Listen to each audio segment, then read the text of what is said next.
સારા મિત્રો કેવી રીતે પસંદ કરવા?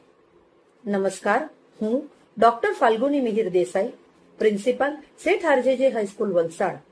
આજનું શિક્ષણ આવતીકાલનું ભવિષ્ય શ્રેણીમાં આજે આપણે વાત કરીશું સારા મિત્રો કેવી રીતે પસંદ કરવા એ અંગે. મેં જોયું છે કે બાળકો જ્યારે બહુ નાના હોય ત્યાં સુધી એ કોઈની પણ સાથે રમે છે, વાત કરે છે, પણ જેમ જેમ મોટા થતા જાય તેમ તેમ એના મિત્રો બાબતે એ વધારે ને વધારે સભાન બનતા જાય છે. અને એમાં પણ ટીન એજમાં પ્રવેશેલા બાળકોને તો ક્યારેક મિત્ર જ સર્વસ્વ બની જાય છે.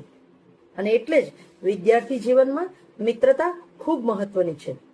કારણ કે આપણે જે મિત્રો સાથે વધુ સમય પસાર કરીએ છીએ એમની કેટલીક આદતો અને વિચારો આપણા જીવનને પણ અસર કરે છે. એટલે જ કહેવાય છે કે સોબત તેવી અસર. તો આજે આપણે વાત કરીશું સારો મિત્ર કેવી રીતે ઓળખવો. સારા મિત્રને ઓળખવા માટેની કેટલીક નિશાની છે એની આજે હું તમને વાત કરીશ. નંબર 1, સારો મિત્ર એ છે જે તમને આગળ વધવાની પ્રેરણા આપે. જો તમારો સારો મિત્ર હશે તો એ તમને ભણવામાં, નવી વસ્તુ શીખવામાં અને તમારા લક્ષ્ય તરફ આગળ વધવામાં પ્રોત્સાહિત કરશે. જો કોઈ મિત્ર વારંવાર તમને એમ કહે કે હવે છોડને, આ ભણવાનું બધું શું છે, આટલું બધું કોણ ભણે, તો થોડું વિચારજો કે આ મિત્રતા તમને ક્યાં લઈ જઈ રહી છે. નંબર 2, સારો મિત્ર એ છે જે તમારી સફળતાથી ખુશ થાય. સાચો મિત્ર તમારી સફળતાથી ક્યારેય ઈર્ષા નહીં કરે. જો તમારા સારા માર્ક્સ આવે તો એ તમને અભિનંદન આપશે અને કહેશે કે તારી સફળતા જોઈને મને પણ મહેનત કરવાની પ્રેરણા મળે છે. આવી મિત્રતા જાળવી રાખજો. નંબર 3, સારો મિત્ર એ છે જે તમારી ભૂલ ઉપર સાચી સલાહ આપે. સારો મિત્ર હંમેશા તમારી હામાં હા નહીં મિલાવે. જો તમે કંઈ ખોટું કરી રહ્યા હો તો એ તમને પ્રેમથી સમજાવશે કે આવું નહીં કર, આ તારા માટે યોગ્ય નથી. તમારી ભૂલ બતાવનાર મિત્રને કદી દુશ્મન નહીં સમજતા. ઘણી વખત સાચી સલાહ આપનાર જ આપણો સાચો મિત્ર હોય છે. નંબર 4, સારો મિત્ર એ છે જે તમને ખરાબ આદતો તરફ ન ખેંચે. મિત્રોના દબાણમાં આવીને ઘણા વિદ્યાર્થીઓ મોબાઈલનો વધારે પડતો ઉપયોગ, અભ્યાસમાં બેદરકારી કે પછી કોઈ વ્યસન કે બીજી ખરાબ આદત અપનાવી લે છે.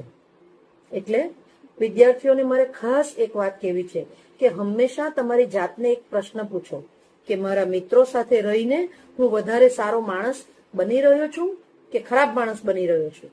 તમારો જવાબ તમને ઘણું બધું કહી દેશે. નંબર 5, સારો મિત્ર એ છે જે તમારા સમયનો પણ આદર કરે. હા, આ પણ બહુ જરૂરી છે. સારો મિત્ર જાણે છે કે વિદ્યાર્થી જીવનમાં સમય કેટલો કિંમતી હોય છે. તમારી એક્ઝામ નજીક હોય ત્યારે એ તમને કલાકો સુધી બિનજરૂરી વાતોમાં રોકી નહીં રાખે. એ કહેશે કે આપણે પહેલા ભણવાનું પૂરું કરીએ, પછી આપણે વાત કરીશું. નંબર 6, સારો મિત્ર એ છે જે તમારી ગેરહાજરીમાં પણ તમારું માન જાળવે. સાચી મિત્રતાની સૌથી મોટી ઓળખ એ છે કે તમે હાજર નહીં હો ત્યારે પણ તમારો મિત્ર તમારા વિશે ખરાબ વાત નહીં કરે. તમારી ગેરહાજરીમાં તમારું માન જાળવનાર વ્યક્તિ ખરેખર વિશ્વાસપાત્ર હોય છે. નંબર 7, સારો મિત્ર એ છે જેની સાથે રહીને તમે પણ સારા માણસ બનો છો. આ બહુ મહત્વની વાત છે. તો તમારા મિત્રોને પસંદ કરતી વખતે એટલું જ નહીં જુઓ કે એ કેટલો પૈસાદાર છે કે કેટલી પૈસાદાર છે, એ ઇન્ટરેસ્ટિંગ કેટલો છે, આવું નહીં જુઓ. પણ એ જુઓ કે એની સાથે રહીને તમારા વિચારો કેવા બને છે, તમારી આદતો કેવી બને છે, તમારો અભ્યાસ કેવો થાય છે, અને સૌથી મહત્વનું, તમે એની સાથેની દોસ્તીમાં કેવા માણસ બની રહ્યા છો. વાલા બાળકો, યાદ રાખજો, સારા મિત્રો જીવનની સૌથી સુંદર ભેટ હોય છે, પણ ખોટી સંગત જીવનની દિશા અને દશા પણ બદલી શકે છે. તો વિદ્યાર્થીઓને મારે એક નાનકડો સંદેશ આપવો છે કે જો તમારા જીવનમાં એવા મિત્ર છે જે તમને સારા કામ માટે પ્રેરણા આપે છે, તમારી ભૂલો બતાવે છે અને તમારી સફળતામાં દિલથી રાજી થાય છે, તો એની સાથે જ દોસ્તી રાખજો અને આવા મિત્રની હંમેશા કદર કરજો. પણ જો કોઈ મિત્ર તમને સતત ખોટી દિશામાં લઈ જઈ રહ્યો હોય તો એની સાથે મિત્રતા તોડવામાં ઉતાવળ નહીં કરતા. પણ એની એક લિમિટ નક્કી કરજો અને ધીમે ધીમે એની સાથે અંતર બનાવી દેજો. કારણ કે મિત્રો એ આપણા આજને જ નહીં પણ આપણી આવતીકાલને પણ અસર કરે છે.